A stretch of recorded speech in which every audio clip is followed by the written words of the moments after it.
ஸ்தோத்திரம் தகப்பனே, நன்றியோடு மை துதிக்கிறோம் கர்த்தாவே. இந்த வாரத்தில் ஆண்டவரே முதல் நாளில் தேவ சமூகத்தில் நாங்கள் கூடினோம். ஆண்டவரே இந்த வாரத்தினுடைய இந்த மதிய நாளிலும் கூட, ஆண்டவரே இந்த நடு மைய நாளிலும் கூட தேவ சமூகத்தில் நாங்கள் திரும்ப வந்து இதோ கர்த்தாவுடைய வேத வசனங்களை நாங்கள் ஆராய்ந்து பார்க்க கர்த்தர் எங்களுக்கு கொடுத்த அந்த நல்ல வாய்ப்புக்காக உமக்கு நாங்கள் நன்றி செலுத்துகிறோம் ராஜா. இதோ தேவரீர் ஆண்டவரே, இதோ கர்த்தாவே பவுலும் கூட அந்த எபேசு சபையில் இருக்கும் பொழுது அவன் ஆண்டவரே இதோ கர்த்தாவே தன்னோடு கூட இருக்கிறவர்களை சேர்த்து திறன் என்னும் ஒரு வித்தியாசாலையில் இதோ கர்த்தாவே அன்னுதினமும் 3 ஆண்டுகள் ஆண்டவரே வேத வசனங்களை கர்த்தருடைய காரியங்களை ஆண்டவரே இதோ கர்த்தாவே போதித்தான் தியானித்தார்கள் என்று சொல்லி நாங்கள் பார்க்கிறோம். அதே போல நாங்களும் இந்த இடத்துல கூடி வந்திருக்கிறோம் ராஜா. ஆண்டவரே இதோ கர்த்தாவே பிரேயா மக்களை குறித்து அந்த ஆண்டவரே தெசலோனிக்கேயர் இடத்துல ஆண்டவரே பவுல் பேசும் பொழுது இப்படியாக இன்னொரு வேறொரு சபையினிடத்துல பேசும் பொழுது இந்த பெரிய சபையினுடைய மக்கள் நாங்கள் பிரசங்கித்த வசனத்தை கேட்ட பொழுது காரியம் இப்படியா இருக்கிறதா என்று சொல்லி அவர்கள் வேதத்தை ஆராய்ந்து பார்த்தபடியினாலே அவர்கள் வந்து தெசலோனிக்கேயில் உள்ளவர்களை பார்க்கலும் அவர்கள் நற்குணசாலிகளாய் இருந்தார்கள் என்று சொல்லி ஆண்டவரே இதோ கர்த்தாவே அவர்களை மெச்சிக்கொண்டதை நாங்கள் நினைக்கிறோம் ராஜா. இதோ அந்த வேளையிலும் கூட ஆண்டவரே எங்களுக்கு வேத வசனம் மூல ஆதாரமாய் இருக்கிறபடினாலே அந்த வசனத்தை இதோ தேவர் இந்த வேளையிலே இதோ கர்த்தாவே ஒரு வேளை அடிமையினுடைய வியாக்கியானமாய் அல்ல, இதோ கர்த்தாவே இருக்கிறத அப்படியே ஆண்டவரே நாங்கள் கொஞ்சம் அதை விவரித்து நாங்கள் பார்க்கும் பொழுது எங்களுடைய தேவ சமூகம் எங்களோடு கூட இருக்கும்படியாக நாங்கள் ஜெபிக்கிறோம். இதோ தேவர் இந்த வேதத்தில் உள்ள விஷயங்களை பார்க்கும்படியாக எங்களுடைய கண்களை திறந்தள்ளும் என்று சொல்லி இந்த வேளையில நாங்களும் ஜெபிக்கிறோம். நீரே காத்து நடத்துவீராக. மீட்பர் இயேசுவின் மூலம் ஜெபிக்கிற எங்கள் நல்ல பிதாவே, ஆமென். ஓகே, இப்ப இந்த 1 சாமுவேல் அந்த 2வது அதிகாரத்தினுடைய அந்த தொடர்ச்சியை அந்த அந்த பக்கத்தை முதல்ல நம்ம எடுத்துக்கொள்வோம். 1 சாமுவேல் சாப்டர் 2 கண்டினியூஷன். போன வாரத்தில் அதாவது ஒரு காரியத்தை டச் பண்ணோம். அதாவது சாமுவேலை வந்து எந்த வயசுல கொண்டு போய் விட்டுருப்பாங்க, அது 2 வயசா இல்லை 3 வயசா இல்லை 8 வயசா 10 வயசா அப்படின்னு சொல்லிட்டு வந்து ஒரு கேள்வி. அதை குறித்து சில காரியங்களை நான் பார்த்தேன். அப்படியே பார்த்ததை யார் என்ன சொல்றாங்கன்றதை இந்த இடத்துல அப்படியே எழுதியிருக்கிறேன். அதாவது நான் ரொம்ப அதிகமாக ரெஃபர் பண்ணக்கூடிய அந்த மேத்யூ ஹென்ரி அப்படின்றவர் அவர் என்ன சொல்றாரு, something it was as soon as he was weaned from the breast which the Jew says was not till he was 3 years old. அதாவது 3 வயது வரைக்கும் வந்து அவன் வந்து அப்பதான் வந்து பால் மறந்தான் அப்படின்னு சொல்லிட்டு அந்த இடத்துல யூதர்களுடைய நம்பிக்கையின்படி 3 வயது. அதுக்கப்புறம் it is said she gave him such till he had weaned him. 23வது வசனம். யாராவது ஒருத்தர் அதை படிங்க, 23வது வசனத்தை. அப்பொழுது அவள் புருஷனாகி எல்கானா அவளை நோக்கி, நீ உன் இஷ்டப்படி செய்து அவனை பால் மறக்க பண்ணு மட்டும் இரு, கர்த்தர் தம்முடைய வார்த்தையை மாத்திரம் நிறைவேற்றுவாராக என்றான். அப்படியே அந்த ஸ்திரீ தன் பிள்ளையை பால் மறக்க பண்ண மட்டும் அதற்கு முளை கொடுத்தாள். அதுக்கப்புறம் others think it was not till he was weaned from childish things at 8 or 10 years old. But I see, அந்த மேத்யூ ஹென்ரி சொல்றாரு, but I see no inconvenience in admitting such an extraordinary child as this into the tabernacle at 3 years old to be educated among the children of the priests. It is said, verse 24. யாராவது அந்த வசனத்தை வாசிங்க, 24வது வசனத்தை. அவள் அவனை பால் மறக்க பண்ணினபின்பு 2 காளைகளையும் 1 மரக்கால் மாவையும் 1 துருத்தி திராட்சரசத்தையும் எடுத்துக்கொண்டு அவனையும் கூட்டிக் கொண்டு சீலோவில் இருக்கிற கர்த்தருடைய ஆலயத்துக்கு போனால் பிள்ளை இன்னும் குழந்தையா இருந்தது. ஆமா, அதாவது பிள்ளை இன்னும் குழந்தையா இருந்தது அப்படின்னு இருக்குது. அதுக்கப்புறம் the child was young but being intelligent above his years he was not trouble. None can begin too soon to be religious. The child was a child. So the Hebrew reads it in his learning age. For whom shall he teach knowledge but those who are newly weaned from the milk and drawn from the breast. அதாவது ஏசாயா 28:9 அவர் வந்து மேற்கோள் காட்டுறாரு. அந்த வசனத்தை யாராவது ஒருத்தர் படிப்போம். ஏசாயா 28:9. அவர் யாருக்கு அறிவை போதிப்பார், யாருக்கு உபதேசத்தை உணர்த்துவார்? பால் மறந்தவர்களுக்கும் முலை மறக்க பண்ணப்பட்டவர்களுக்குமே. ஒருவேளை அந்த வசனத்தை ரொம்ப இப்ப விளக்க வேண்டிய அவசியம் இல்லை, ஜஸ்ட் ஒரு ரெஃபரன்ஸ் அவர் கொடுக்குறாரு. அப்ப மேத்யூ ஹென்றி என்ன பிலீவ் பண்றாரு அப்படின்னு சொன்னா, அந்த 3 வயசுலயே விட்டுட்டு இருப்பாங்க. ஏன்னா 3 வயசுல பிள்ளைங்க வந்து கற்றுக்கொள்ளலாம். நம்ம இந்தியாவில் 3 வயசுல ஸ்கூலுக்கு அனுப்பிடுறாங்களே. அப்ப 3 வயசுல பிள்ளைங்க வந்து கற்றுக்கொள்ளலாம் அப்படின்னு சொல்லிட்டு அவர் வந்து நம்புறாரு. ஆகினால 3 வயசு வந்து ஒரு சின்ன வயசு அப்படின்னு சொல்றதுக்கு இல்லை அப்படின்னு சொல்லிட்டு அவர் வந்து சொல்றார். நானும் இங்க வந்த பொழுது நம்ம எல்லாருக்கும் ஆச்சரியமா இருந்திருக்கும். எல்லாத்தையும் அமெரிக்காவில் பிள்ளைங்க ரொம்ப சின்ன வயசுலயே கத்துக்கிறாங்க. ஆனா ஸ்கூலுக்கு போறது மட்டும் ரொம்ப நாள் கழிச்சு தான் ஸ்கூலுக்கு போக வைக்கிறாங்க. அது ஏன்னு சொல்லிட்டு தெரியல. ஸோ எல்லாத்தையும் கத்துக்கிறதுக்கு முன்னாடி ஒருவேளை இந்த பாடங்கள் எல்லாம் இந்த கல்வியை கட்டுறாங்கன்னா நல்லா தான் இருக்கும் அப்படின்னு சொல்லிட்டு நமக்கு ஒரு எண்ணம். சரி, அவர் சொல்றாரு. அப்புறம் ஜான் கில் அப்படின்னு சொல்லிட்டு அவர் வந்து ஒரு பேப்டிஸ்ட் பைபிள் ஸ்காலர் டீச்சர். அவர் என்ன சொல்றாரு, அதாவது 1வது அதிகாரம் 23 tarry till you have weaned him when he would be more fit for the journey and to be left behind. அப்ப இப்படி பல காரியங்கள். ஜான் வெஸ்லி என்ன சொல்றாரு, அவரும் வந்து ஒருவேளை லேட்டா இருக்கலாம். ஸோ என்ன சொல்றாங்கன்னு சொன்னா, வேத வியாக்கியானிகள் வந்து முன்னால இருக்கலாம் பின்னால இருந்திருக்கலாம் எப்படின்னு சொல்லிட்டு தெரியாது. ஏன்னா அதாவது இங்கிலீஷ் பைபிள் படி பார்த்தா till he weaned அப்படின்னு சொல்லிட்டு பார்க்கிறோம். அந்த குழந்தைக்கு வந்து அந்த தாய் வந்து பால் கொடுத்தாள் அப்படின்னு சொல்லிட்டு பார்க்கிறோம். ஸோ ஒருவேளை இதெல்லாம் வச்சு நம்ம பார்க்கும்போது ஒருவேளை அநேகமா 3 வயசுலயே விட்டுட்டு இருப்பாங்க அப்படின்றதுதான் நமக்கு ஒரு ஐடியாவா இப்ப தோன்றுது. ஒருவேளை நம்ம போன வாரத்துல வந்து 8 வயசுல விட்டுருப்பாங்க அப்படின்னு சொல்லிட்டு அதாவது வேத பைபிள் ஸ்காலர்ஸுங்க அவங்க வந்து நினைக்கிறத பற்றி நான் உங்களுக்கு முன்பாக நான் வைத்தேன். ஆனா இது எல்லாவற்றையும் ஸ்பெஷலி அந்த மேத்யூ ஹென்றி சொல்றத பார்த்தா 3 வயசுல விட்டுறதுக்கு வந்து ஒரு பெரிய பிரச்சனை இருந்திருக்காது அப்படின்னு சொல்லிட்டு தான் தெரியுது. அது மட்டும் இல்ல, ஒரு வசனத்துல இருக்கும், ஐ திங்க் போன வாரம் சுஜாதா வந்து அதை காட்டினதாச்சு. 2வது அதிகாரம் 19வது வசனம். யாராவது ஒருத்தர் அதை வாசிங்க பார்க்கலாம். அவளுடைய தாய் வருஷந்தோறும் செலுத்தும் பலியை செலுத்துகிறதற்காக தன் புருஷனோட கூட வருகிற போதெல்லாம் அவனுக்கு ஒரு சின்ன சட்டையை தைத்து கொண்டு வருவாள். இந்த இடத்துல ஒரு சின்ன சட்டை அப்படின்னு சொல்லிட்டு இருக்குது. அப்ப சுஜாதா வந்து சின்ன சட்டை தானே தைச்சிட்டு போனாங்க, பெரிய சட்டையா தைச்சிட்டு போனாங்க அப்படின்னு சொல்லிட்டு. சரி,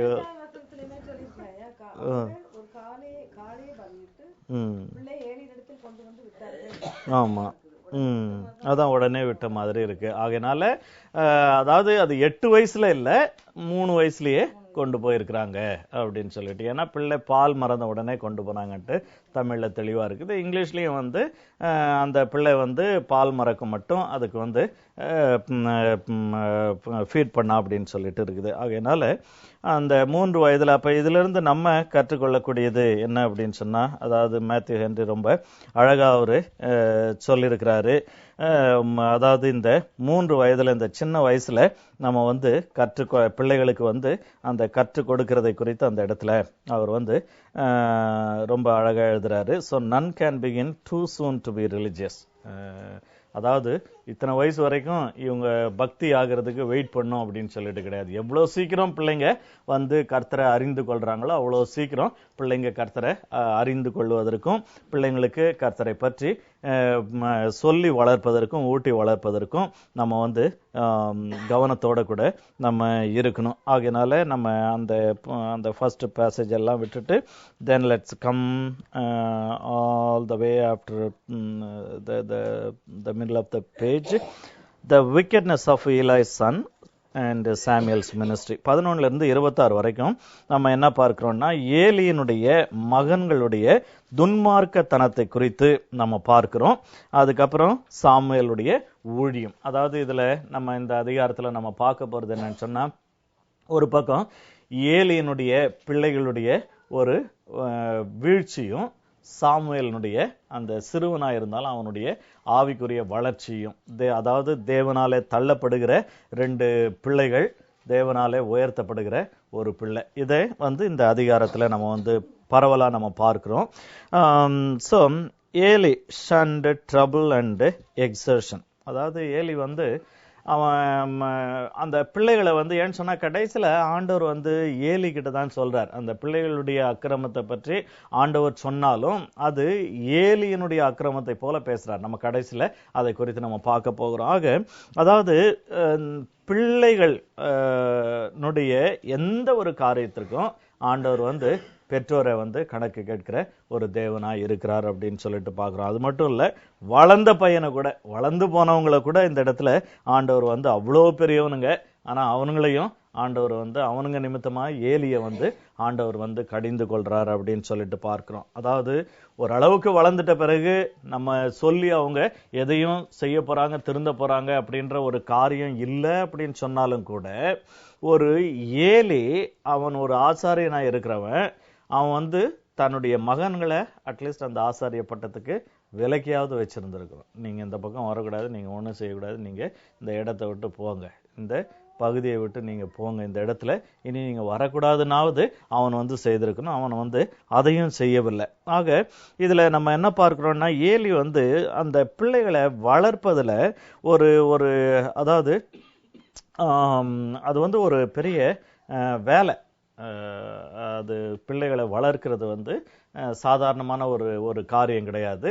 சும்மா பிள்ளைங்க அப்படியே தானா வளர்ந்துருவாங்க அப்படின்னு சொல்லிட்டு நம்ம நினைக்கவே முடியாது. And at no time we can think that kids will or children will grow by themselves. அவங்க அப்படியே வளர்ந்துருவாங்க அப்படின்னு சொல்லிட்டு நம்ம ஒரு காலத்தும் நம்ம சொல்லவே முடியாது. நம்ம அந்த பிள்ளைகளை வந்து கவனம் செலுத்தி வளர்க்கணும். அது மட்டும் இல்லை, பிள்ளைகள் வந்து எப்பொழுதுமே ஒன்று செய்யாத அப்படின்னு சொன்னா அவங்க வந்து அதை கேட்க மாட்டாங்க.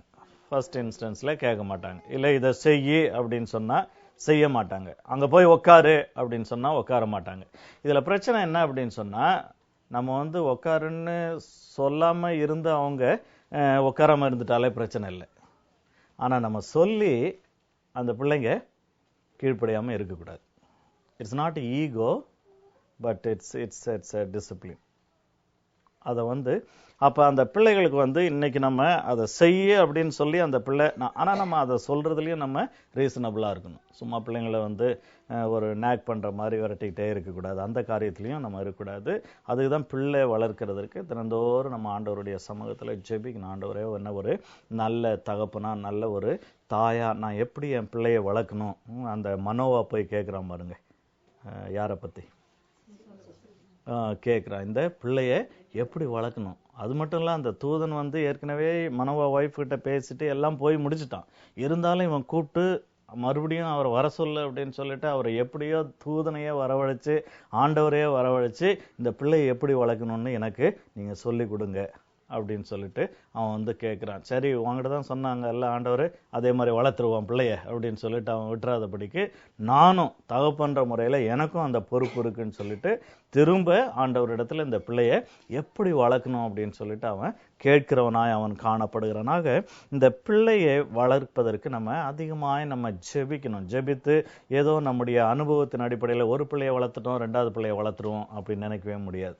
அப்படி நினைக்கவே முடியாது. முதல் பிள்ளை வேற மாதிரி, ரெண்டாவது பிள்ளை கட்டாயம் அது வேற மாதிரி தான் இருக்கும். ஆகையினால ஒவ்வொரு பிள்ளைக்கும் வந்து ஒவ்வொரு விதத்துல நம்ம வந்து அந்த பிள்ளைகளை வந்து செயல்படுத்தணும். இட்ஸ் நாட் பார்ஷியாலிட்டி, ஓரவஞ்சனை பண்ணி நடத்துறது அது மாதிரி கிடையாது. அதை தப்பித்தவறி நம்ம தெரியாம கூட அதை நம்ம செஞ்சிடக்கூடாது. ஒரு பிள்ளைய கம்பேர் பண்றது, பிறகு ஒரு பிள்ளைய அது பாரு நல்லா படிக்குது பாரு, நல்ல பிள்ளை, நீ என்ன இப்படி வாங்கிட்டு வரையே அப்படி சொல்லக்கூடாது. அதுக்கப்புறம் அது எவ்வளவு நல்லா இருக்குது பாரு, நீ ஏன் இப்படி இருக்கிற அப்படி சொல்லக்கூடாது. ஆக இதெல்லாம் வந்து நம்ம ரொம்ப கவனமா நம்ம இருக்கணும். ரொம்ப வந்து அதுல கேர்ஃபுல்லா நம்ம இருக்க வேண்டியவர்களா நம்ம காணப்படுறோம். ஆக அந்த பிள்ளைகளை வளர்ப்பதற்கு தேவ ஞானம் நமக்கு வேணும். ஆண்டவரிடத்துல நம்ம கேட்டு ஒவ்வொரு நாளும், ஒருவேளை நேற்றைக்கு டீல் பண்ண விதத்துல இன்றைக்கு டீல் பண்ண முடியாது அந்த மாதிரி.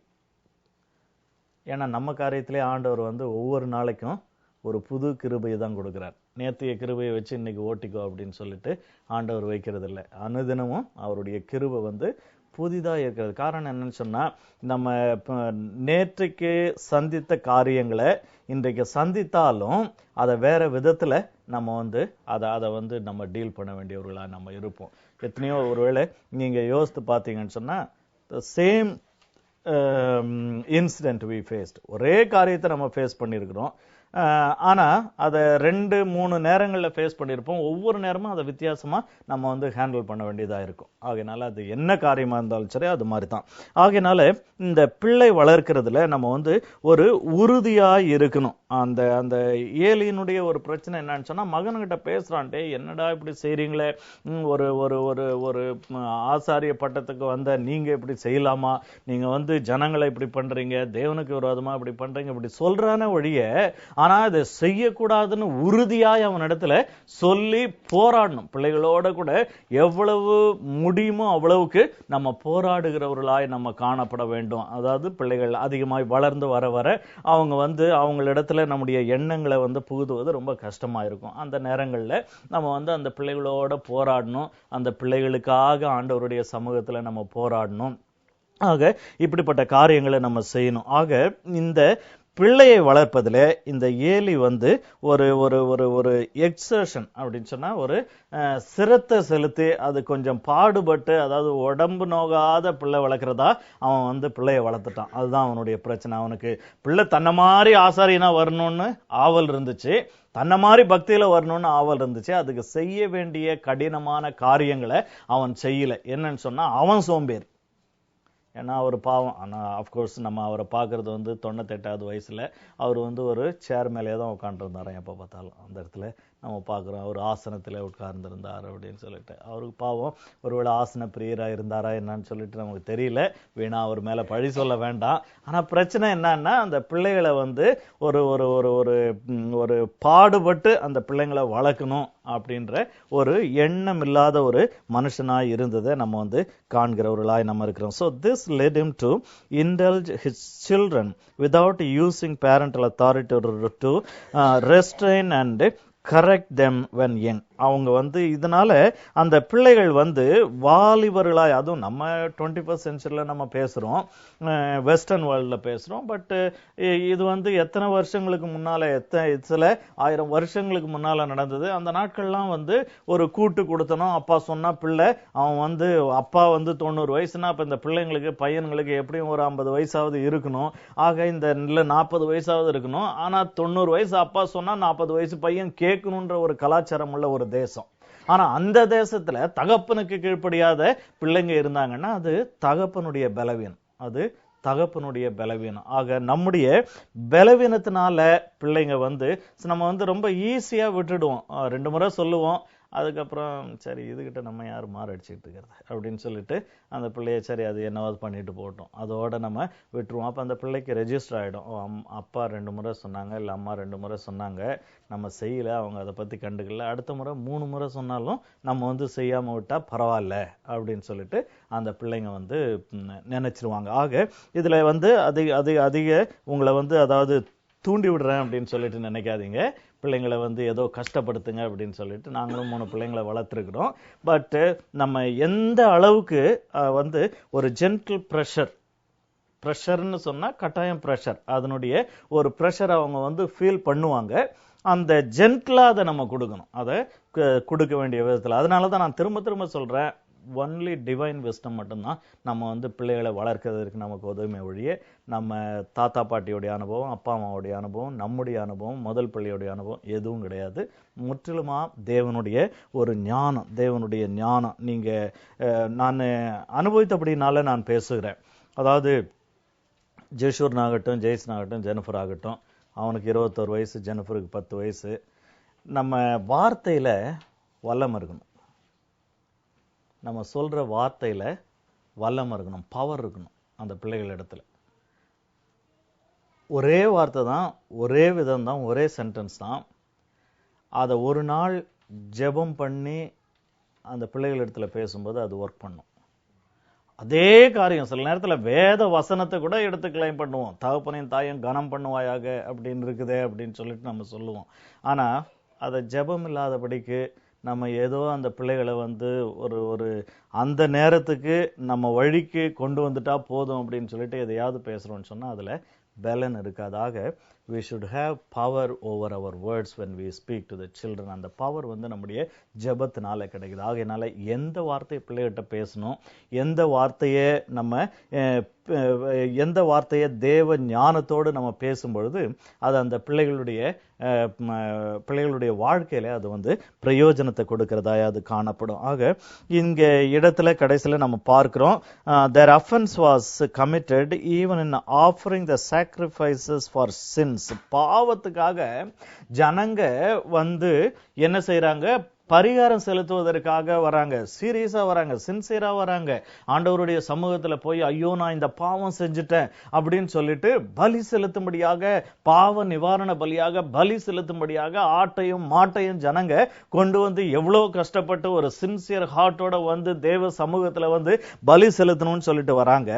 ஆனா அந்த பலியில இவனுங்க வந்து விளையாடுறாங்க, அந்த பலியில இவனுங்க வந்து விளையாடுறாங்க. ஆக அந்த இடத்துல நம்ம என்ன பார்க்கிறோம் அப்படின்னு சொன்னா, and they were playing or they were committing the sin even in offering the sacrifices for sin which typified the atonement of the Savior. ஏன் சொன்னா தேவன் எதுக்காக இந்த பலிகளை எல்லாம் சொன்னாரு, ஏன் எதற்கு பலிகளை ஆண்டவர் வந்து செலுத்த சொன்னாரு? பாவ நிவாரண பலி, குற்ற நிவாரண பலின்னு சொல்லிட்டு 5 விதமான பலிகளை செலுத்தும்படியாக ஒரு மனுஷனுக்கு தேவன் வந்து நியமிச்சிருந்தாரு. ஆக இது எல்லாவற்றுக்கும் காரணம் என்ன அப்படின்னு சொன்னா, அவருடைய எண்ணத்துல வரப்போகிற ஒரு பலியை குறித்து இவங்க மைண்ட்ல இருக்கணும்.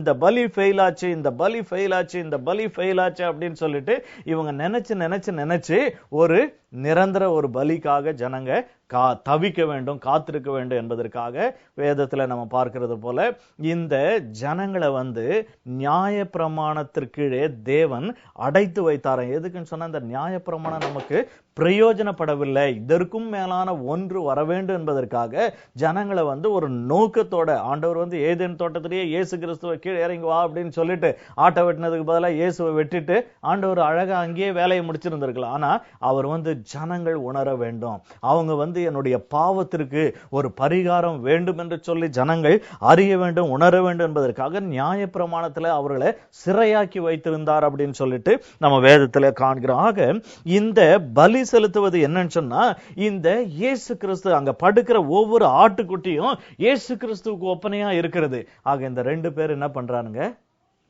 அந்த இயேசு கிறிஸ்துவின் இடத்துல விளையாடினாங்க, அந்த பலியின் இடத்துல விளையாடினானுங்க.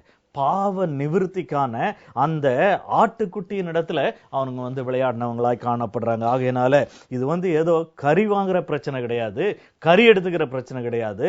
ஆனா தேவ ஆட்டுக்குட்டி ஆகிய அந்த ஆட்டுக்குட்டி, தேவ ஆட்டுக்குட்டிக்கு இயேசுவுக்கு ஒப்பனையா இருக்கக்கூடிய அந்த பாவ நிவாரண பலி ஆட்டின் இடத்துல அவங்க வந்து விளையாடினாங்க அப்படின்னு சொல்லிட்டு இதுல நம்ம பார்க்கிறோம். So since against the remedy, பாவத்தினுடைய பரிகாரம் என்கிற ஒரு காரியம் தான் அங்கே இருக்கிறது.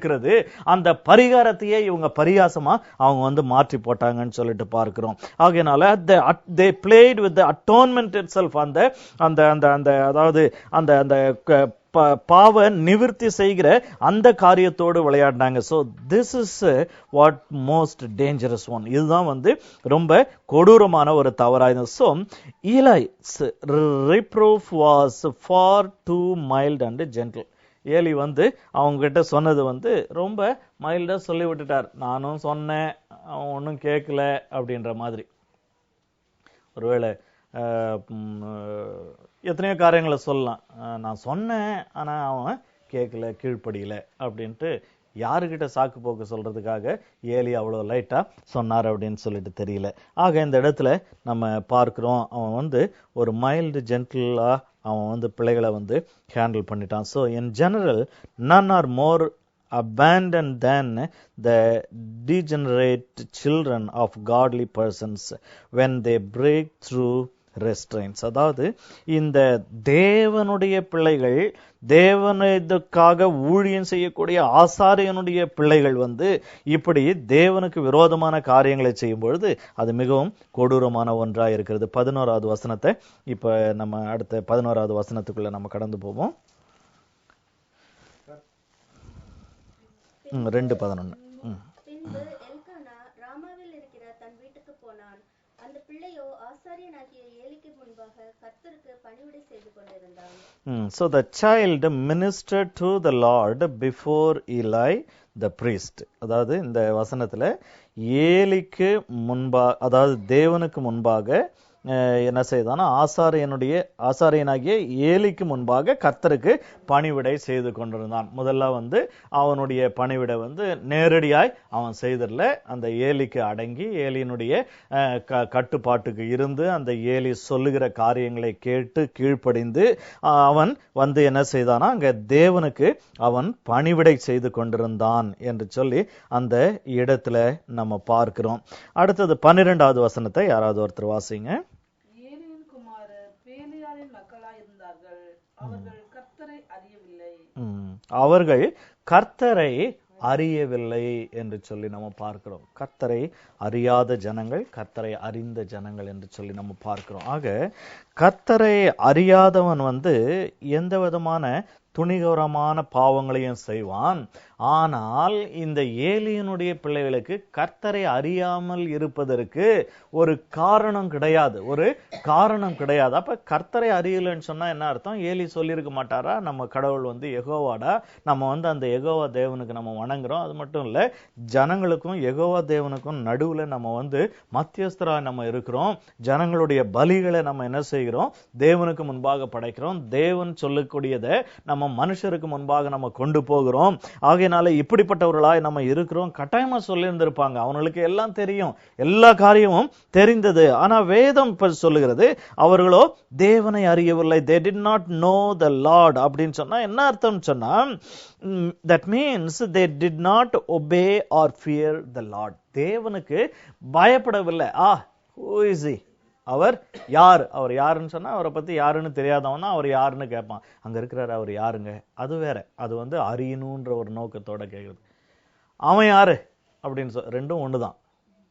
அவர் யாரு? நான் அவருக்கு கீழ்ப்படியறதுக்கு. அவர் யாரு? நானு அப்படின்னு சொல்லிட்டு அதுவும் அவர் யாரு தான்.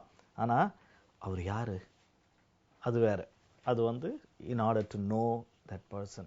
இவனுங்க கடவுளா, அவர் யார், அதை பத்தி நமக்கு என்ன பிரச்சனை அப்படின்னு சொல்லிட்டு தெய்வ பயம் இல்லாம போனவங்க அப்படின்னு சொல்லிட்டு நம்ம பார்க்கிறோம். இன்றைக்கு அநேகர் ஒருவேளை ஊழியக்காரர்கள் மத்தியில இருக்கலாம், விசுவாசிகள் மத்தியில இருக்கலாம், ஊழியக்காரருடைய பிள்ளைகளா இருக்கலாம்.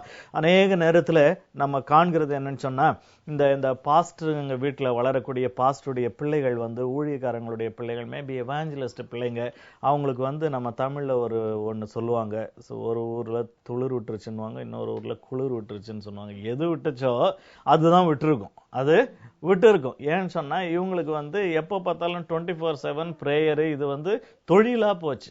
இப்ப எங்க பிள்ளைங்களுக்குலாம் இதையே தான் பார்த்துக்கிட்டு இருக்கிறாங்க.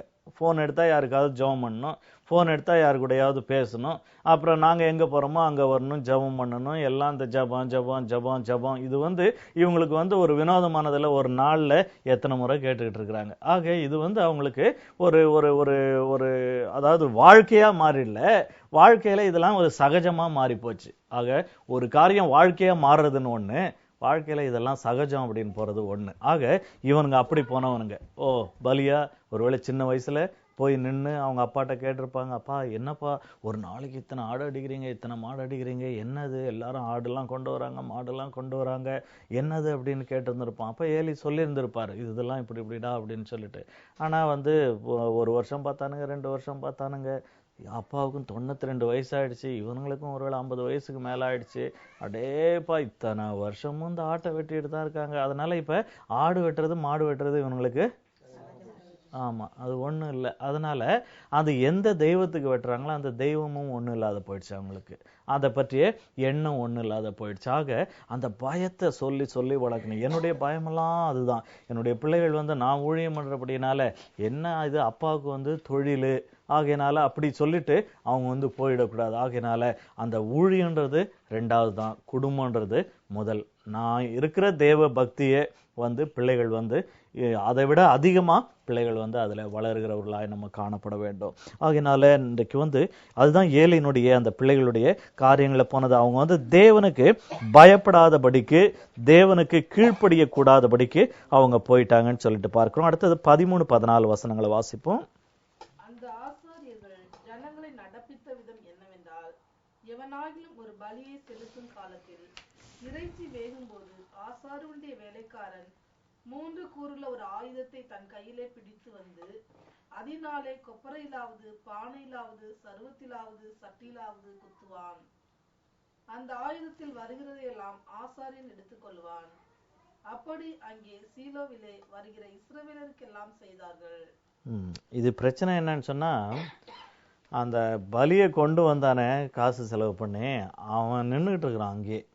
அவன் இருக்கும்போதே அவன் முன்னாலேயே அவன் கொண்டு வந்த ஆட்டையும் மாட்டையும் வந்து என்ன செய்றாங்க, இவங்க அந்த கறியை இவங்களுக்கு என்னென்னலாம் வேணுமோ அதை எடுத்து கொண்டு போயிட்டு அவங்க வந்து சமைக்கிறாங்க. ஆக பார்த்துக்கிட்டு இருக்கிறவன் என்ன நினைப்பான், என்னடா நம்ம வந்து இவ்வளோ கஷ்டப்பட்டு நம்ம கர்த்தருக்கு பலி செலுத்துறோம்னு சொல்லிட்டு, அதாவது பாவ நிவாரண பலி தன்னுடைய பாவத்துக்காக செலுத்துறது, அதுக்கப்புறம் வந்து சர்வாங்க தகன பலின்றது தன்னை அர்ப்பணிக்கிறதுக்கு அடையாளமா அவன் செய்யறது, சர்வாங்க தகன பலி எல்லாத்தையும் எரிச்சு போட வேண்டிய ஒன்று. ஆக இப்படி பலவிதமான சமாதான பலி, போஜன பலி அப்படின்னு இருக்குது. ஆக ஆண்டவரோடு அதாவது ஒன்று ஆக வேண்டும். அது மட்டும் இல்ல, என்னுடைய விளைச்சலினுடைய முதற் பலனால ஆண்டவரை நான் திருப்திப்படுத்தணும், நான் ஆண்டவரை கனப்படுத்தணும் அப்படின்னு சொல்லிட்டு அந்த மீல் ஆஃபரிங் என்று சொல்லி அதை கொண்டு வராங்க. ஆக இதெல்லாம் கொண்டு வந்து தேவனோடு இருக்கக்கூடிய பயபக்தி நிமித்தமாக கொண்டு வராங்க.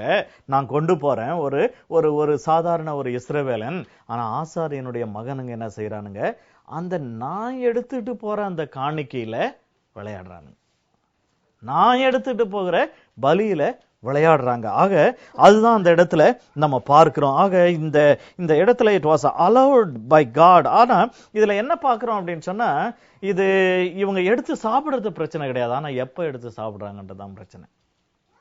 சர்வாங்க தகன பலி மட்டும்தான் வந்து முற்றிலுமாக தகனிக்கப்பட வேண்டியது, முற்றிலுமாயிருச்சுன்னா அதுல எதையும் யாரும் எடுக்கக்கூடாது. மீதி எல்லா பலியுமே வந்து, அதாவது இந்த இந்துக்கள் இதுல செய்வாங்கல்ல, சாப்பாடு செஞ்சுட்டு கொஞ்சத்தை எடுத்து தெய்வத்துக்கு படைக்கிற மாதிரி, இங்கேயும் வந்து அந்த பலியை செலுத்தி முடிச்ச பிறகு கொழுப்பு எல்லாவற்றையும் எக்காரணத்தை கொண்டும் எந்த கொழுப்பையும் வந்து யாரும் அதை தொடக்கூடாது. அந்த கொழுப்பு எல்லாவற்றையும் வந்து எரிச்சு போட்டுறணும்.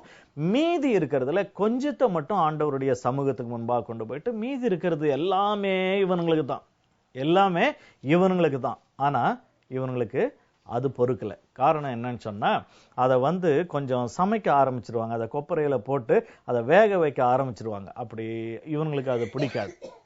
நம்ம ஒரு மாதிரி ஸ்டேக் சாப்பிடுறவனுங்க போல இருக்கு, அதாவது மீடியம் வெல், அதுல கொஞ்சம் ரத்தம் இருக்கணுமே, அந்த மாதிரி அது வந்து கொஞ்சம் வேகெல்லாம் வச்சு அதுல இருந்து அந்த கொழுப்பெல்லாம் போயிட்டா அவங்களுக்கு பிடிக்காது. அது ரத்தத்தோட அவனுங்க வந்து அந்த சாப்பிடணும் அப்படின்ற ஒரு வெறி பிடிச்சவங்க. So it was allowed by God in the law that the priests were to receive their support by portion of the sacrifice. நீங்க வசனத்தெல்லாம் வீட்டுல போய் படிக்கலாம்.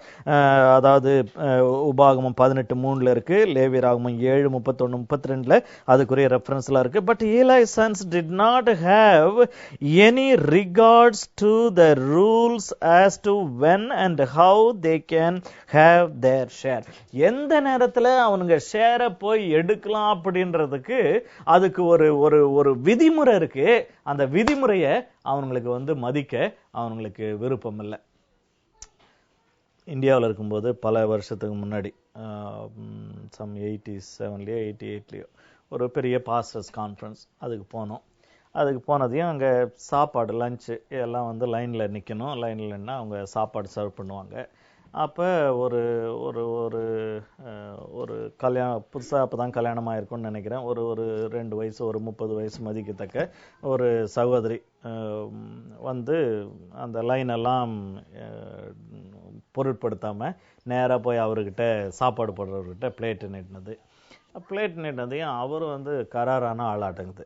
அவர் சொல்லிட்டாரு, அம்மா எல்லாரும் லைனில் நிற்கிறாங்க, நீங்கள் லைனில் வாமா அப்படின்ட்டாரு. இல்லை நீங்கள் போடுங்க அப்படின்னு. சரி லைனில் வாமா அப்படின்றாரு. உடனே அந்த பொண்ணு சேர்ந்து, நான் யார் தெரியுமா அப்படின்னு. நீ யாராக இருந்தாலும் பிரச்சனை இல்லை, இந்த கூட்டத்தை நடத்துகிறார அந்த பாஸ்டருடைய பிள்ளையா இருந்தாலும் எனக்கு பிரச்சனை இல்லை, லைன்ல வந்து தான் எல்லாம் சாப்பாடு வாங்கணுன்றது ஒழுங்கு, அந்த ஒழுங்கு நீ செய். உண்மையாவே அந்த மீட்டிங்கை நடத்துற அந்த பாஸ்டருடைய ஒரு பெரிய பாஸ்டர், பெரிய சாதாரண பாஸ்டர் கிடையாது, அதாவது மனுஷ கணிப்பின்படி அது. ஆனா அந்த மனுஷன் வந்து அதுக்கு விட்டு கொடுக்கவே இல்லை. பட் இந்த அம்மாவுக்கு அது ஒரு பெரிய பிரஸ்டீஜ் ப்ராப்ளம் ஆச்சு. அதுக்கப்புறம் அந்த ஸ்டோரி அதோட விட்டுடுவோம்.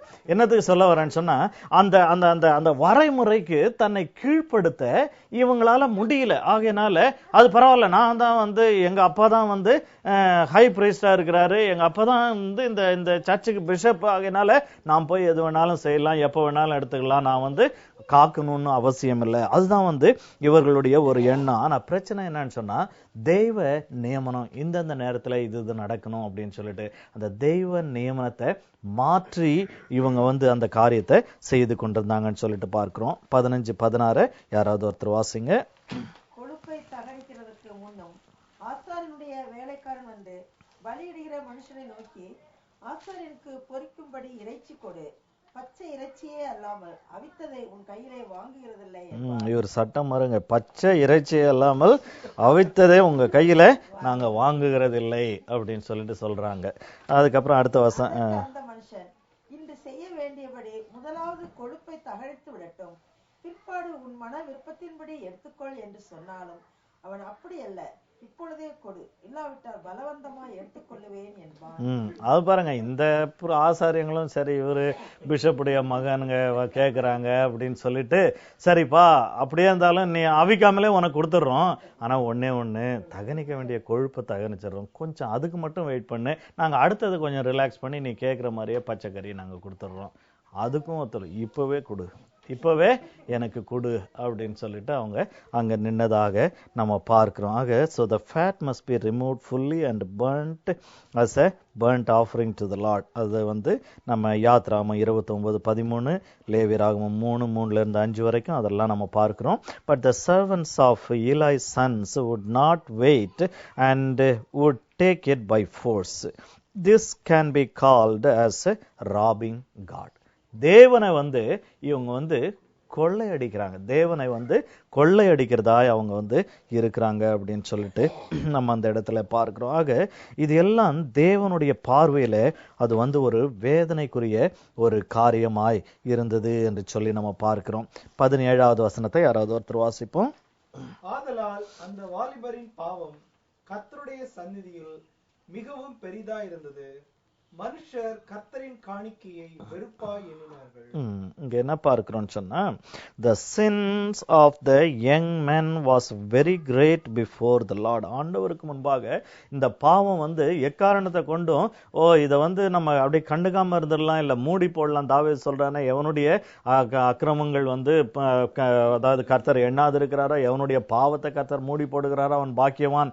ஆண்டவர் வந்து பழைய ஏற்பாட்டுல பாவங்களை மூடி போட்டாரு, அக்கிரமங்களை வந்து இருந்தார். ஆனா இது ஆண்டவருடைய மூடிக்கும் மேல இருக்கக்கூடிய பெரிய பாவங்கள். ஆண்டவர் வந்து அவருடைய மூடியவே தாண்டிட்டு ஆண்டவருடைய கண்களுக்கு முன்பாக தன்னை காட்டிக் கொண்டிருக்கக்கூடிய பாவங்களாய் இருந்தது. ஆகையினால தேவனுக்கு முன்பாக இந்த பாவம், ஆண்டவரே எவ்வளவு பெரியவர், அவரே வந்து அடேப்பா இது மகா பெரிய பாவம் அப்படின்னு சொல்றாரு. அப்படின்னு சொன்னா இந்த பாவம் எவ்வளவு பெரிய பாவமாய் இருந்தது அப்படின்னு சொல்லிட்டு நம்ம அந்த இடத்துல நம்ம பார்க்கிறோம். So men may get along and take others sin easy, but God is the final judge. For men abhorred. அதாவது இங்க இப்ப இவங்க இப்படி பண்றதுனால பலி செலுத்த போறாங்களே அவங்களுக்கெல்லாம் ஒரு சலிப்பு, மக்களுக்கு ஒரு சலிப்பு. அதுல வந்து என்ன இருக்குன்னா, அதாவது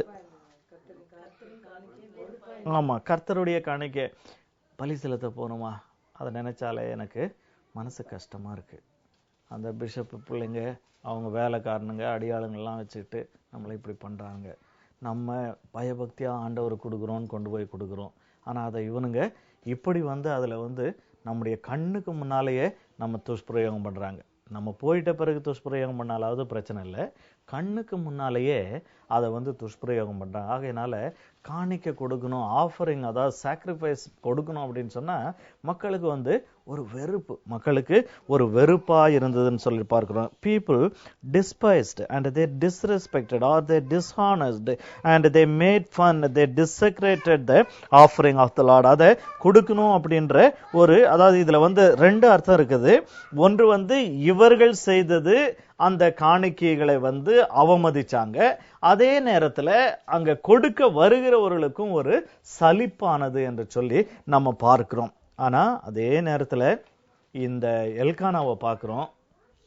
அவனுக்கு எப்படிப்பட்ட பக்தியோ தெரியல, வழக்கம் போல வந்து வருஷம் ஏன்னா பின்னால வாசிக்க போகிறோம், அவன் வழக்கம் போல வருஷம் வந்து இதெல்லாம் கண்டுக்காம அவன் வந்து பலியை செலுத்தி கொண்டே அவன் போனான் அப்படின்னு சொல்லிட்டு பார்க்கிறோம். சரி, இப்ப அதுக்கப்புறம் 18வது வசனத்தை யாராவது ஒருத்தர் வாசிப்போம். சாமுவேல் என்னும் பிள்ளையாண்டான் சணல் நூல் ஏபோத்தை தரித்தவனாய் கர்த்தருக்கு முன்பாக பணிவிடை செய்தான். பாருங்களேன், இந்த 17வது வசனத்துக்கும் 18வது வசனத்துக்கு 17வது வசனம் முதல் பகுதி, ஆதலால் அந்த வாலிபரின் பாவம் கர்த்தருடைய சந்நிதியில் மிகவும் பெரிதாய் இருந்தது. The sin of the young man was very great before the Lord. But when we come to verse 18, அங்க என்ன பார்க்கிறோம் அப்படின்னு சொன்னா, சாமுவேல் வந்து கர்த்தருக்கு முன்பாக பணிவிடை செய்தான். பாருங்க, நம்ம முன்னாடி பார்த்தோம், அதாவது எந்த வசனம், ஏலிக்கு முன்பாக கர்த்தருக்கு பணிவிடை செய்தான். இப்ப அவருக்கு வந்து வளர்றான், அந்த ஆண்டவருக்கு பணிவிடை செய்யறதுல வளர்றான். இவ்வளவு நாள் ஏலிக்கு முன்பாக கர்த்தருக்கு பணிவிடை செய்தான், இப்ப வந்து அவன் நேரடியாய் கர்த்தருக்கு பணிவிடை செய்ய ஆரம்பிச்சான். அந்த இடத்துல நம்ம அதை குறித்து பாருறோம். கர்த்தருக்கு முன்பாக அவன் வந்து பணிவிடை செய்தான். ஆக பணிவிடை செய்ய வேண்டிய இந்த ஏலியினுடைய பிள்ளைகள் வந்து அவங்க ஆலயத்துக்கு வெளியிலே இருந்து கொண்டு அவர்கள் செய்கிற அக்கிரமங்கள் ஒரு பக்கம், தேவனுக்கு முன்பாக அவங்க வந்து ஒரு அருவருப்பாய் போனாங்க, பெரிய பாவத்தை செய்தாங்க. ஆனா இந்த சிறுவனாய் வந்த இந்த சாமுவேல் இப்பொழுது வளர்ந்து அவன் சணல் நூல் ஏபோத்தை தரித்தவனாய் கர்த்தருக்கு முன்பாக பணிவிடை செய்தான் என்று சொல்லி அந்த இடத்துல நம்ம பார்க்கிறோம். அதாவது சணல் நூல் ஏபோத் லினன் ஈஃபாட் அப்படின்னு சொல்லிட்டு சொல்றாங்க. It's not a priestly garment but like an apron worn by the priest, those who attended the priestly duties. அதாவது தேவாலயத்துல பிரதான ஆசாரியன், அதாவது மகா பிரதான ஆசாரியன் இருப்பாங்க, அதுக்கப்புறம் வந்து ஆசாரியர்கள் இருப்பாங்க, அவங்க பலி செலுத்தக்கூடிய காரியம், அதுக்கப்புறம் லேவியர்கள் இருப்பாங்க, இவங்க வந்து மற்ற வேலைகளை, இந்த சின்ன சின்ன வேலைகளை, அந்த ஹெல்பர் டியூட்டி செய்யறது. அப்ப சாமுவேலுக்கு அதுதான் அந்த ஒரு டியூட்டி, ஏன்னா அவன் இன்னும் சிறியவனா இருந்தபடினால இந்த காரியங்களை அவன் செய்து கொண்டிருந்தான். தென் verse 19, 19வது வசனம், அவனுடைய தாய் வருஷந்தோறும் செலுத்தும் பலியை செலுத்துகிறதுக்காக தன் புருஷனோட கூட வருகிற போதெல்லாம் அவனுக்கு ஒரு சின்ன சட்டையை தைத்து கொண்டு வருவாள். இங்க வந்து அந்த அதாவது சாமுவேலுடைய அப்பாவை குறித்து நம்ம பார்க்கிறோம், அங்க எல்கானாவை குறித்து நம்ம பார்க்கிறோம். அவங்க அதாவது ஒவ்வொரு வருஷமும் தேவனுக்கு பலி செலுத்தும்படியாக அவங்க வந்தாங்க. அப்படி வந்த பொழுதெல்லாம் ஒரு சின்ன சட்டையை தைத்து கொண்டு வருவாள் என்று சொல்லி பார்க்கிறோம். அந்த சின்ன சட்டை அப்படின்னு சொல்லும்போது அதை குறித்து என்ன சொல்றாங்கன்னா, அது வந்து ஏதோ ஒருவேளை உலக பிரகாரமான சட்டை இல்லை, அங்க உள்ள இருக்கிறவங்க போடுறதுக்குன்னு ஒரு சட்டை இருக்கும். ஆக ஏற்கனவே இவளுடைய கணவனும் வந்து அந்த லேவி வம்சத்தை சேர்ந்தவளா இருந்தவனா இருக்கிறபடினால இவளுக்கு வந்து அந்த லேவியர்கள் போடக்கூடிய அந்த உடை அவளுக்கு தெரியும். அதை கொஞ்சம் ஒரு வருஷமும் அவனுக்குரியதை தச்சு வந்து கொடுப்பா அப்படின்னு சொல்லிட்டு நம்ம பார்க்கிறோம். 20வது வசனத்தை ஸ்கிப் பண்ணிட்டு 21வது வசனத்துக்குள்ள நம்ம போவோம்.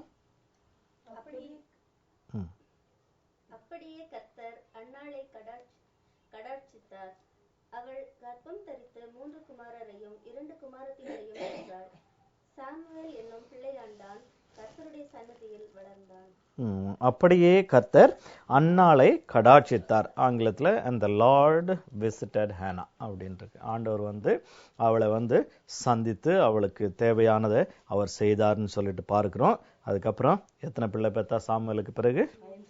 5 பிள்ளைகளை அவள் பெற்றெடுத்தாள் அப்படின்னு சொல்லிட்டு நம்ம பார்க்கிறோம். So the Lord has visited Hannah 5 times. 5 முறை, அதாவது சாமுவேலுக்கு வரும்பொழுது ஒரு முறை +5 6 முறை அவளை சந்தித்து அவளுக்கு அந்த பிள்ளையினுடைய ஆசீர்வாதத்தை அவர் கொடுத்தார் என்று சொல்லி நம்ம அந்த இடத்துல நம்ம பார்க்கிறோம். 22வது வசனம். ஏலி மிகுந்த கிழவனாயிருந்தான். அவன் தன் குமாரர் இஸ்ரவேலுக்கெல்லாம் செய்கிற எல்லாவற்றையும் அவர்கள் ஆசரிப்பு கூடாரத்தின் வாசலில் கூட்டம் கூடுகிற ஸ்திரீகளோட சயனிக்கிறதையும் கேள்விப்பட்டு அவர்களை நோக்கி, நீங்கள் இப்படிப்பட்ட காரியங்களை செய்கிறது என்ன? இந்த ஜனங்கள் எல்லாரும் உங்கள் பொல்லாத நடக்கைகளை சொல்ல கேட்கிறேன். என் குமாரரே, வேண்டாம். நான் கேள்விப்படுகிற இந்த செய்தி நல்லதல்ல. கர்த்தருடைய ஜனங்கள் மீறி நடக்கிறதற்கு காரணமாய் இருக்கிறீர்களே. மனுஷனுக்கு விரோதமாக மனுஷன் பாவம் செய்தால் நியாயாதிபதிகள் அதை தீர்ப்பார்கள். ஒருவன் கர்த்தருக்கு விரோதமாக பாவம் செய்வானே ஆகில் அவனுக்காக விண்ணப்பம் செய்யத்தக்கவன் யார் என்றார். அவர்களோ தங்கள் தகப்பன் சொல்லை கேளாமற் போனார்கள். அவர்களை சங்கரிக்க கர்த்தர் சித்தமாய் இருந்தார். இந்த இடத்துல நம்ம இந்த வசனங்கள்ல என்ன பார்க்கிறோம்? இந்த 22வது வசனத்துல இவருடைய பாவம் அதிகரிக்குது. ஏன்னு சொன்னா, இவனுங்க கறியை சாப்பிட்டு உடம்பெல்லாம் நல்லா கொழுத்து போயிருக்கு. அதுக்கப்புறம் அந்த மாமிசம் கொழுத்து போச்சுன்னு சொன்னா அது பாவத்துக்கு தான் என்ன செய்யும், அது போகிறதா அது காணப்படும் அப்படின்னு சொல்லிட்டு நம்ம பார்க்கிறோம். ஆக அந்த ஒரு காரியத்தையும் செய்யறாங்க. அதாவது அந்த டெம்பிள், அந்த கேட்ஸ், அந்த வாசல்களில், அதனுடைய ஆலய அந்த வாசலில் வேலை செய்வதற்காக, அந்த மீனியல் ஜாப் பண்றதுக்காக லேடிஸ் இருப்பாங்க. அந்த பெண்களோடு கூட இவங்க அவர்களோடு கூட தவறு செய்தார்கள் என்று சொல்லி அந்த இடத்துல பார்க்கிறோம். இதை அவன் கேள்விப்பட்ட பொழுது ஏலி மிகவும் அவன் அவர்களை கூப்பிட்டு அவர்களிடத்துல அவன் கேட்கிறான், இது மாதிரி நான் இந்த காரியத்தெல்லாம் நான் கேள்விப்படுறேன்னு, ஏன் இந்த மாதிரிலாம் நீங்க செய்றீங்க? இந்த ஜனங்கள் எல்லாரும் உங்களுடைய பொல்லாத நடக்கைகளை சொல்ல கேட்கிறேன். அதாவது சர்ச் முழுசும் இப்போ பாஸ்டர் பிள்ளைங்களை பத்தி தான் பேச்சா இருக்கு. அது மாதிரி ஆயிடுச்சு. ஆகையினால வேற அங்க என்ன நடக்குது, அதனுடைய நடைமுறை காரியங்களை பற்றி இல்லை. இப்ப முதல்ல இந்த பிள்ளைகள் பண்ணக்கூடிய அக்கிரமங்கள் மகா பெரிய ஒரு அக்கிரமமா இருக்கிறது என்று சொல்லி ஜனங்கள்லாம் பேசுறாங்க. இந்த மனுஷனும் கேட்கிறாரு. ஆனா வேதம் சொல்லுகிறது, அவர்களோ தங்கள் தகப்பன் சொல்லை கேளாமல் போனார்கள், அவர்களை சங்கரிக்க கர்த்தர் சித்தமாய் இருந்தார் என்று சொல்லி பார்க்கிறோம். மறுபடியும் இந்த இடத்துல அவர்களை சங்கரிக்கும்படியாக கர்த்தர் சித்தமானார் என்று சொல்லி பார்க்கிறோம். அடுத்தது 26வது வசனத்தை நம்ம வாசிப்போம்.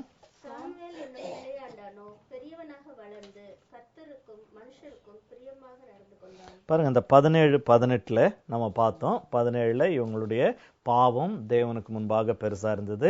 சாமுவேல் அடுத்த வசனத்துல சாமுவேல் கர்த்தருக்கு முன்பாக பணிவிடை செய்தான். 25வது வசனத்துல தேவன் கர்த்தர் அவர்களை சங்கரிக்க சித்தமானார் என்று சொல்லி பார்க்கிறோம்.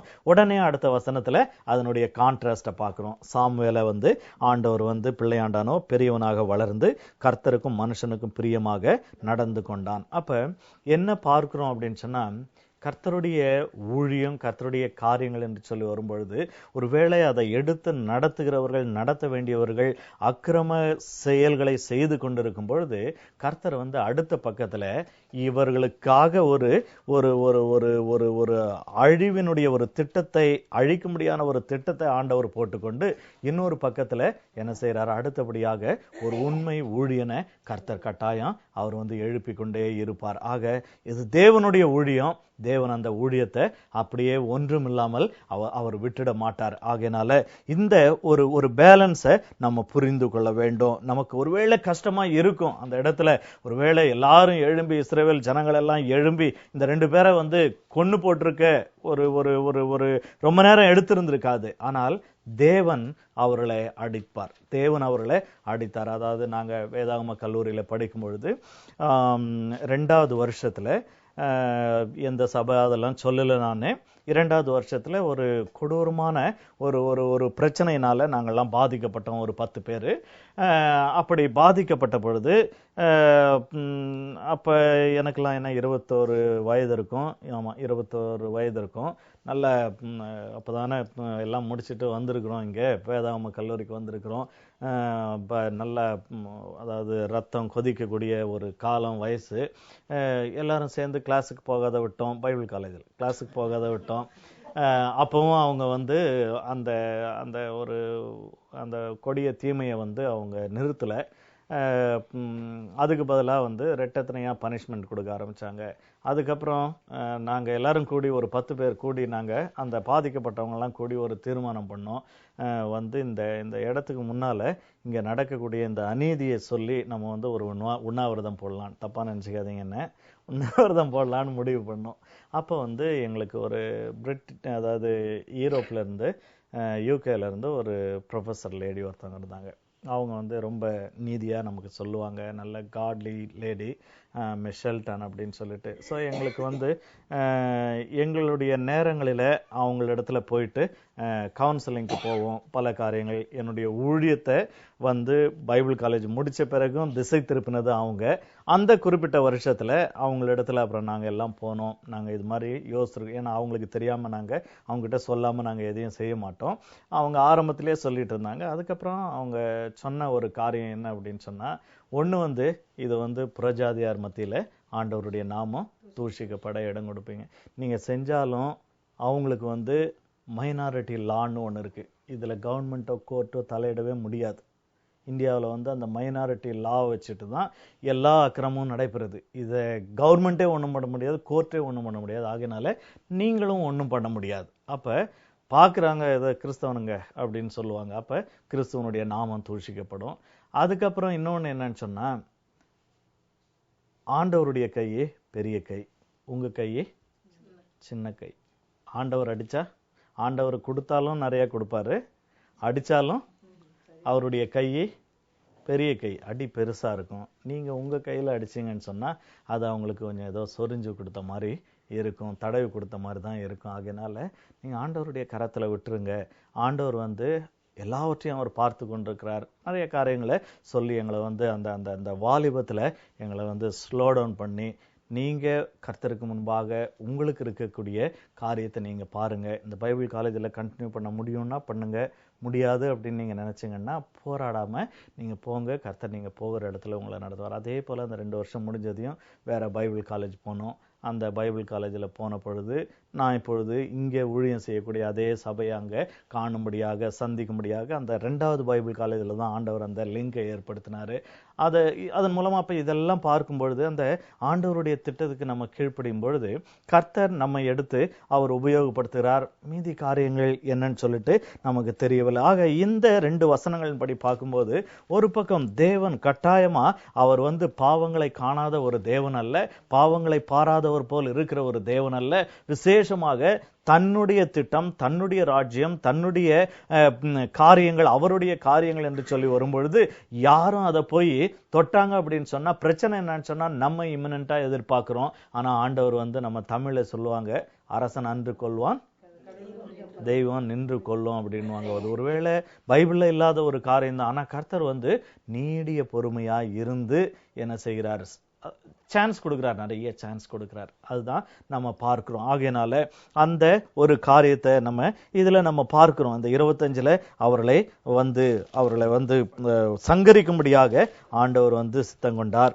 அதே நேரத்துல அவங்க போயிட்டாங்க அப்படின்னு சொன்னா இந்த அடுத்தது ஒரு ஊழியக்காரன் ரெடியா இருக்கிறான், ஒரு ஆசாரியன் ரெடியா இருக்கிறான். அவர்களை காட்டிலும் பல மடங்கு வந்து உத்தமனை நான் வளர்த்து கொண்டிருக்கிறேன் அப்படின்னு சொல்லிட்டு ஆண்டவர் வந்து அந்த அந்த அந்த காரியத்தை செய்தார் அப்படின்னு சொல்லிட்டு நம்ம பார்க்கிறோம்.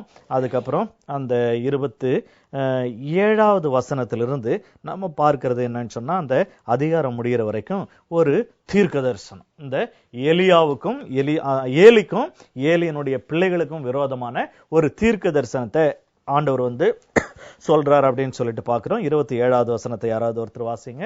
தேவனுடைய மனுஷன் ஒருவன் ஏலியினிடத்தில் வந்து, கர்த்தர் உரைக்கிறது என்னவென்றால், உன் பிதாவின் வீட்டார் எகிப்திலே பார்வோனின் வீட்டில் இருக்கையில் நான் என்னை அவர்களுக்கு வெளிப்படுத்தி என் பலிபீடத்தின் மேல் பலியிடவும் தூபம் காட்டவும் என் சமூகத்தில் ஏபோத்தை தரிக்கவும் இஸ்ரவேல் கோத்திரங்களில் எல்லாம் அவனை எனக்கு ஆசாரியனாக தெரிந்து கொண்டு உன் பிதாவின் வீட்டாருக்கு இஸ்ரவேல் புத்திரருடைய தகன பலிகளை எல்லாம் கொடுக்கவில்லையா? சரி, போதும். இதுல என்ன பார்க்கிறோம்னா, இந்த 27வது வசனத்துல ஒரு தீர்க்கதரிசியை ஆண்டவர் அனுப்புகிறார். அது தேவனுடைய மனுஷன் ஒருவன் இருக்கு. அதாவது பழைய ஏற்பாட்டுல தீர்க்கதரிசி தேவனுடைய மனுஷன், இதை இன்டர்சேஞ்சபிளா யூஸ் பண்ணுவாங்க. ஆக தேவனுடைய மனுஷன் ஒருவன் ஏலியின் இடத்துல வந்தான் என்று சொல்லி பார்க்கிறோம். ஏலியின் இடத்துல thus says the Lord, இது டிபிக்கல் ஒரு ப்ராஃபட்ஸ்னுடைய அந்த அவங்களுடைய இது. காரணம் என்னன்னு சொன்னா, நான் சொல்றது நான் சொல்லல, தேவன் சொல்லுகிறார். and thus says the Lord, ஒருவேளை இது ரொம்ப சீரியஸ் மேட்டர், இதை கர்த்தர் உரைக்கிறார் அப்படின்னு சொல்லிட்டு இந்த தீர்க்கதரிசி அவன் சொல்லுகிறான் அப்படின்னு சொன்னா, certainly God speaks. ஆனா பின்னால நம்ம பார்க்கிறோம், சில பொய் தீர்க்கதரிசிகள், கள்ள தீர்க்கதரிசிகள் எழும்பி தாங்களுடைய வார்த்தைகளை கர்த்தர் சொன்னார் அப்படின்னு சொன்னா எல்லாரும் நம்பிடுவாங்க அப்படின்னு சொல்லிட்டு அவங்க அது மாதிரி செய்த கள்ள தீர்க்கதரிசிகளை பின்பாக நம்ம பார்க்கிறோம். ஆனால் தேவனுடைய தீர்க்கதரிசிகள் கர்த்தர் உரைக்கிறது என்னவென்றால் என்று சொல்லி அந்த இடத்துல சொல்லுவாங்க. அப்ப அங்க என்ன சொல்றாங்க அப்படின்னு சொன்னா, இந்த 2 வசனங்களில என்ன பார்க்கிறோம்னு சொன்னா, God is particularly talking about the household of Eli. ஏலியினுடைய அந்த குடும்பத்தை பற்றி ஆண்டவர் பேசுறார். ஆண்டவர் இஸ்ரவேல் ஜனத்தை பத்தி பேசல, எகிப்திலிருந்து அப்படின்னு சொன்னா ஒருவேளை முழு இஸ்ரவேலை பற்றி ஆண்டவர் பேசுறாருன்னு சொல்லிட்டு சொல்ல. God at this point he does not have anything against Israel. At least he is not dealing with Israel as a whole at this point. இப்போ அவருக்கு that one family, அந்த ஒரு குடும்பத்தை பற்றி ஆண்டவர் அவனோடு கூட பேசுகிறார். அப்ப ஆண்டவர் அந்த இடத்துல என்ன சொல்றாருன்னு சொன்னா, இப்படியாக நீங்க எகிப்திலே இருக்கும் பொழுது என்னுடைய நான் என்ன செய்தேன், பார்வோன் வீட்டிலே நீங்கள் இருக்கையில் நான் என்னை அவர்களுக்கு வெளிப்படுத்தினேன். அதாவது உன்னுடைய பிதாவின் வீட்டார், அதாவது இவனுடைய அந்த ஹிஸ்டரியை நம்ம ட்ரேஸ் பண்ணிக்கிட்டே போனோம் அப்படின்னு சொன்னா, ஆரோனுக்கு இருந்த 3 குமாரர்களிலே இத்தாமார் அப்படின்னு சொல்லிட்டு ஒரு மகன் இருந்தான், ஆரோனுடைய மகன். அந்த வழி வந்தவங்க தான் இந்த ஏலியினுடைய இந்த வம்சம். ஆண்டவர் அந்த இத்தாமாரோட கூட ஒரு ஒரு ஒரு ஒரு வாக்கு பண்ணியிருக்கிறார். அவர்களை இந்த பலிபீடத்துக்கு அடுத்த காரியங்களுக்கு அந்த இத்தாமாருடைய குடும்பத்தை ஆண்டவர் நியமிக்கிறாரு.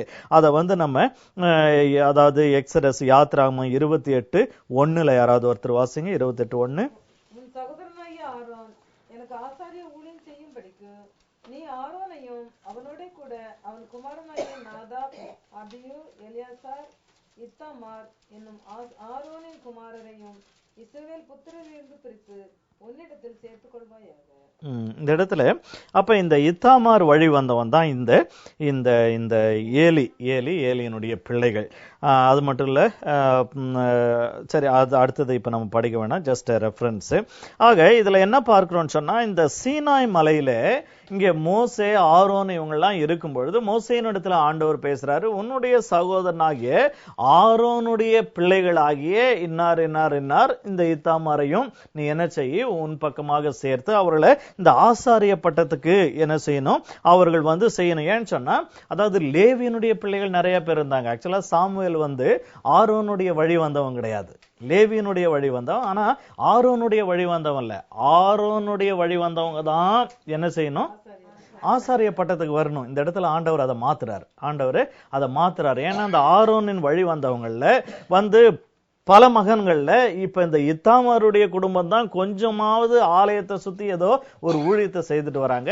அதுல இந்த ஏலி, ஆனா ஏலிக்கு பிறகு இதை எடுத்து நடத்த அவனுடைய பிள்ளைகள் தகுதியை இழந்து போனாங்க. ஆகையினால ஆண்டவர் சொல்றாரு, நான் உனக்கு சொன்ன அங்கே உன்னுடைய பிதாவின் வீட்டாருக்கு நான் வாக்கு பண்ணினதை நான் என்ன செய்ய போறேன், இப்ப மாற்ற போகிறேன் என்று சொல்லி ஆண்டவர் சொல்றார். என் பலிபீடத்தின் மேலே பலியிடவும் தூபம் காட்டவும் என் சமூகத்தில் ஏபோத்தை தரிக்கவும் இஸ்ரவேல் கோத்திரங்களில் எல்லாம் அவனை எனக்கு ஆசாரியனாக தெரிந்து கொண்டு உன் பிதாவின் வீட்டாருக்கு இஸ்ரவேல் புத்திரருடைய தகன பலிகளை எல்லாம் நான் கொடுக்கவில்லையா என்று சொல்லி அந்த இடத்துல ஆண்டவர் சொல்றாரு. சோ அதாவது நான் சொன்னது போல இவன் அந்த ஆரோனுடைய மகன்கள், ஆரோனும் அவனுடைய பிள்ளைகளும் ஆலயத்துக்கு அடுத்த காரியங்களில ஈடுபடணும். அந்த ஆரோனுடைய மகன்களில ஒருத்தன் இத்தாமாரு, அவன் வழி வந்தவன் இந்த ஏலி. இது ஒண்ணு மட்டும்தான் இப்போதைக்கு கர்த்தருடைய ஊழியத்துல அவங்க நிலைச்சு நிற்கிறாங்க. சோ இந்த இடத்துலதான் ஆண்டவர் சொல்றாரு, இனி உன்னுடைய குடும்பமும் போக போகுது அப்படின்னு சொன்னா ஆரோனுடைய பரம்பரை வந்து தேவனுடைய ஊழியத்தை விட்டு எடுபட போகிற ஒரு சூழ்நிலையில இருக்கிறது என்று சொல்லி பார்க்கிறோம். இவன் சாமுவேலு அதாவது லேவியனா இருந்தாலும் இவன் வந்து ஆரோன் வழி வந்தவன் இல்லை என்று சொல்லி நம்ம அறிகிறவர்களாய் நம்ம காணப்பட வேண்டும். So probably refers to Eli's forefather Ithamar, son of Aaron, who was appointed as the priest at Mount Sinai along with Aaron and his other sons. நம்ம அதை குறித்து நம்ம பார்க்கிறோம். நம்ம இப்போ ஃபுல்லா முடிக்கணும்ட்டு அவசியம் இல்லை. நம்ம இப்போ இந்த 27, 28 வேணும்னா திரும்ப வரும்பொழுது மறுபடியும் அதை நம்ம டச் பண்ணிக்குவோம். ஆக இப்போ ஆண்டவர் என்ன சொல்ல போறாரு அப்படின்னு சொன்னா, நான் வந்து என்ன செய்ய போகிறேன், உன்னை நான் வந்து எடுத்துட்டு உங்களை வந்து நான் எடுத்து விட போகிறேன் என்கிற ஒரு தீர்க்க தரிசனத்தை மீதி பகுதிகளிலே சொல்றாரு. இதை சொல்லிட்ட பிறகுதான் மறுபடியும் சாமுவேல் மூலமா ஆண்டவர் வந்து இந்த தீர்க்க தரிசனத்தை வந்து கன்ஃபார்ம் பண்ணுகிறார். ஆக இங்கே வந்து ஒரு அன்னோன் ப்ராஃபட் வந்து தீர்க்க தரிசனம் உரைக்கிறான் அப்படின்னு சொல்லிட்டு நம்ம பார்க்கிறோம். சரி, நம்ம மீதி பகுதியை நீங்க நோட்ஸை வச்சுட்டு போயிடுறீங்களா, இல்லை அடுத்த வாரம் பத்திரமா எடுத்துட்டு வரீங்களா? ஏதாவது ஒன்று செய்யுங்க. வச்சுட்டு போகிறதுனா இங்கே வச்சுட்டு போங்க, இங்கே இருக்கும். அப்படி இல்லைன்னு சொன்னால், ஏன்னா மீதியை நம்ம அடுத்த வாரம் நம்ம பார்க்க போகிறோம், பாதிக்கு மேலே இருக்குது. எடுத்துகிட்டு வர்றதுனா நீங்கள் பத்திரமா நீங்கள் திரும்ப எடுத்துகிட்டு வாங்க. நம்ம இதோட முடிக்கலாம், டைம் ஆயிடுச்சு. தலையில் வணங்கி நம்ம ஜெபிப்போம். ஹல்லேலூயா, ஸ்தோத்திரம்பா, ஸ்தோத்திர ராஜா, நன்றி அப்பா, நன்றி ராஜா. ஹல்லேலூயா, ஸ்தோத்திரம், ஒரே ஸ்தோத்திரம்பா. ஹல்லேலூயா, நன்றி தகப்பனே. கர்த்தர் தம்முடைய ஊழியத்தை குறித்து இந்த சாமுவேல் புத்தகத்தினுடைய ஆரம்பத்திலிருந்தே அதை குறித்து நம்ம பார்க்கிறோம். ஒரு சீர்கெட்ட ஒரு இஸ்ரவேல், ஆவிக்குரிய காரியங்கள் எல்லாம் சீர்கெட்டு போன ஒரு நிலைமையில இந்த அன்னாளுடைய கற்பத்தை காரணமாய் ஆண்டவர் அடைத்து அவளுக்கு ஒரு நிந்தையை கூட்டி அதன் நிமித்தமாக பிறக்கிற பிள்ளையை ஆண்டவருக்கே நான் கொடுத்துறேன்னு சொல்லிட்டு through circumstances God forced a lady to give up her child for the Lord. ஆண்டவருக்காக தன்னுடைய பிள்ளைய நான் விட்டுடுறேன்னு சொல்ற அளவுக்கு அவளுக்கு நிந்தையை அனுமதித்து அந்த பிள்ளையை தனக்காக அவர் வாங்கினார்ன்னு சொல்லிட்டு பார்க்கிறோம். அப்ப யாருக்கும் தெரியாது, அவங்களுக்கும் தெரியாது, நமக்கும் கதை மாதிரி தான் நம்ம நினைச்சோம்.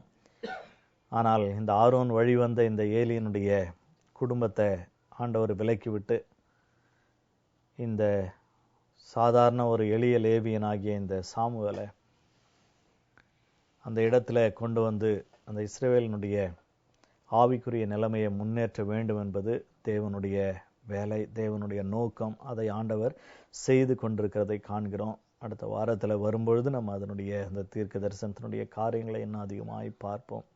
ஆக கர்த்தர் தம்முடைய காரியங்களை அவர் அழகாய் நடத்துகிற ஒரு தேவன். ஒரு பக்கம் தேவனுக்கு பயப்படாமல் தேவனுக்கு கீழ்ப்படியாமல் இருந்த ஏலியனுடைய பிள்ளைகளுடைய வீழ்ச்சிகளை குறித்து நம்ம வாசிக்கிறோம், பாவங்கள் அதிகரிக்கிறதை குறித்து வாசிக்கிறோம். அதே வேளையில அடுத்த பக்கத்துல எல்லாம் யோக்கியமா இருக்கிற ஒரு நிலைமையில ஒரு பக்கம் இந்த சின்ன சாமுவேல் ஆண்டவருக்கு முன்பாக ஒரு உண்மையான ஒரு பக்தியோடு கூட ஆண்டவருக்கு சேவை செய்து வளர்ந்து வருகிறான் என்று சொல்லி பார்க்கிறோம். தேவனுடைய வரலாற்றை யாரும் அழிக்க முடியாது. யார் குறுக்க நின்றாலும் தேவன் அவர்களை அகற்றி தன்னுடைய வரலாற்றை அவர் தொடர்ந்து எழுதுகிற ஒரு தேவனாய் அவர் காணப்படுகிறார். அதே போல சபையிலும் செய்வார். இந்த நாட்களிலே நம்மை ஆண்டவருக்கு நம்மை ஒப்பு கொடுக்கிறவர்களாய் நம்ம காணப்படுவோம். நம்ம ஜெபிப்போம். நல்ல ஆண்டவரே, இந்த வேலைக்காக நன்றி ராஜா. தகப்பனே, அருமையான இந்த நேரத்திலும் கூட ஆண்டவரே நாங்கள் பார்த்த அந்த காரியங்களை ஆண்டவரே இதோ வியந்து பார்க்கிறோம் ராஜா. ஆண்டவரே எவ்வளவு அழகாய் செயல்படுகிற ஒரு தேவன் என்று சொல்லி நாங்கள் பார்க்கிறோம் தகப்பனே. ஆண்டவரே அந்த ஏலியின் பிள்ளைகள், ஆண்டவரே அந்த ஏலி தன்னுடைய ஒரு ஒரு ஒரு பேரண்டிங் ரெஸ்பான்சிபிலிட்டியில அவன் தவறிப்போனான் என்று சொல்லி பார்க்கிறோம்.